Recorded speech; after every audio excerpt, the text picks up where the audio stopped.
Bonjour à tous, bienvenue dans la guidance de la semaine du 4 mai.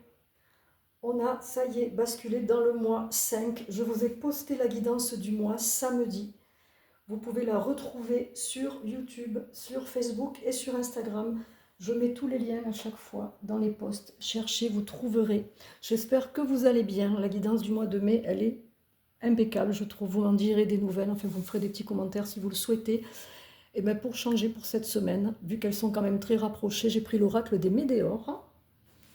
Donc on va voir quelles sont les énergies qui, je le rappelle, sont des tirages collectifs, les énergies qui ressortent pour cette semaine. Qu'est-ce qu'on va nous dire pour compléter? J'espère que vous allez bien, que vous passez un bon gros week-end. On nous parle de l'être aimé ou d'un être aimé.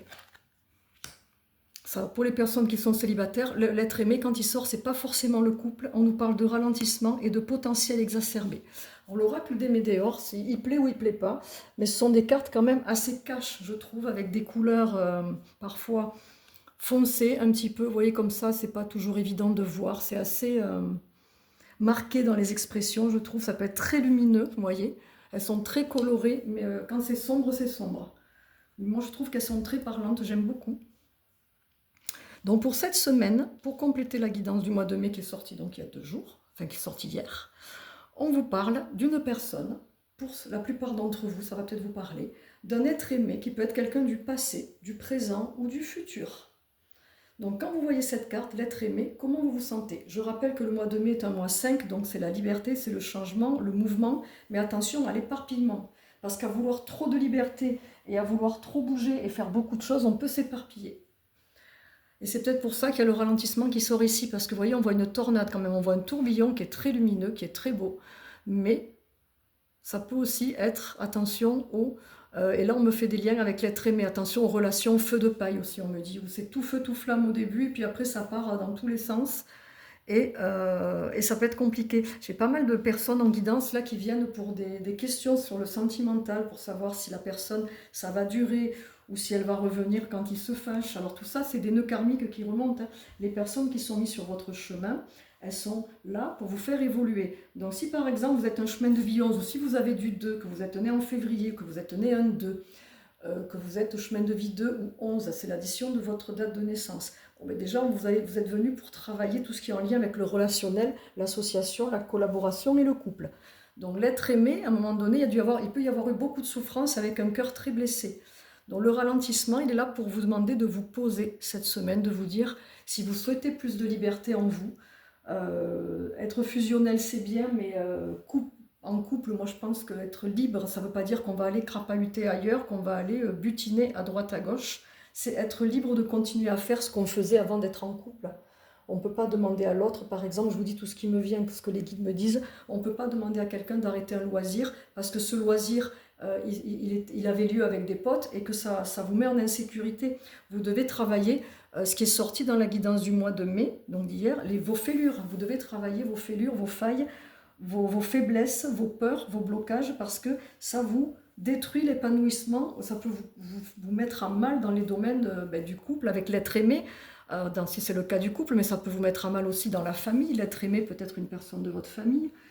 Toutes les personnes autour de vous qui vous touchent, avec qui il y a un lien affectif, vous voyez, parce que les blessures, elles s'activent aussi dans la famille, dans le cercle amical, social, professionnel, le foyer d'enfants, tout. Il y a tout qui peut remonter à un moment donné et faire un beau nœud, un bon tourbillon, et là on ralentit, on se pose, on respire, on réfléchit, parce que toute liberté mérite aussi d'être construite, ça se construit, de sortir d'une prison et d'un état d'enfermement.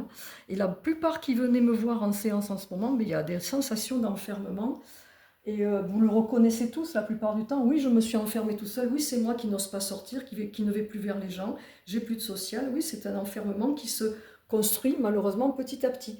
Mais la bonne nouvelle, c'est que ce que vous avez construit peut se déconstruire. Et la déconstruction, là, on est en plein dans les énergies de cette pleine lune en scorpion.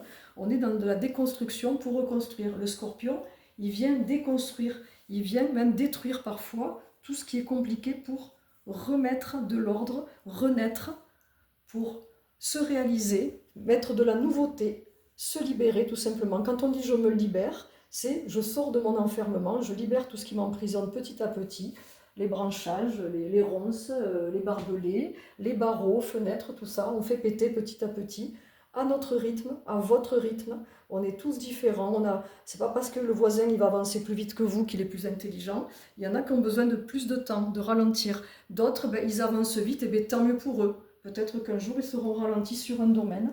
C'est aussi des histoires de tempérament, d'énergie, d'intensité, de nature. J'espère que ça vous aide tout ça. Je trouve le tirage très intéressant. Le potentiel exacerbé, on ne va pas l'oublier celle-là. C'est prenez conscience que vous avez tous une intelligence et un côté de génie. Vous avez une partie du cerveau qui est un génie. Ça, je l'ai toujours dit quand ça sort ce genre de carte. Ne l'oubliez pas. Donc votre créativité, elle est là et votre génie, il faut l'activer.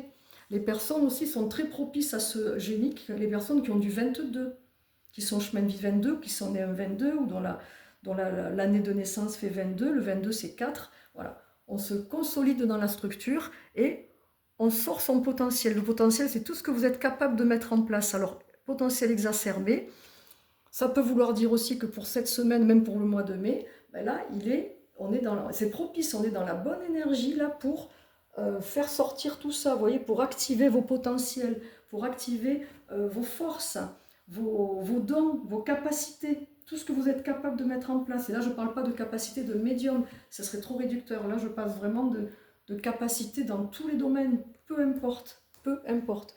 Tout ce qui vous fait plaisir, tout ce qui vous fait du bien.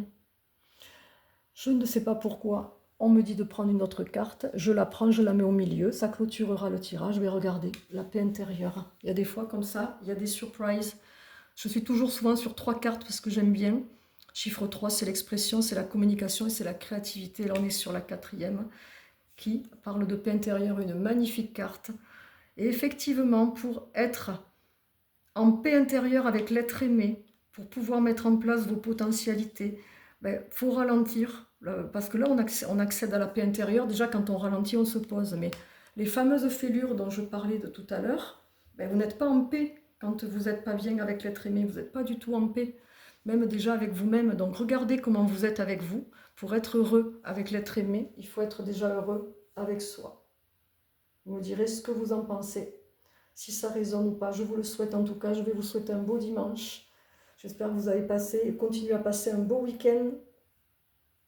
J'allais dire à 3 jours, oui, un pont. C'est une forme de pont. Et vous en avez un autre le week-end prochain. Pour ceux qui travaillent dans les week-ends, courage à vous. Je vous souhaite un beau dimanche, une belle semaine, un beau mois de mai. Profitez, profitez, profitez. Prenez soin de vous. Prenez soin de vos énergies, de votre corps physique, émotionnel, mental, psychologique. Là, il y a tout à harmoniser, à équilibrer. Parce que sur les 10 dernières années, la plupart, on revient de très loin. Il y a eu beaucoup de souffrances et ça peut être très compliqué, mais ça peut aussi être simple. Je vous souhaite le meilleur, en tout cas, je vous embrasse et à très vite.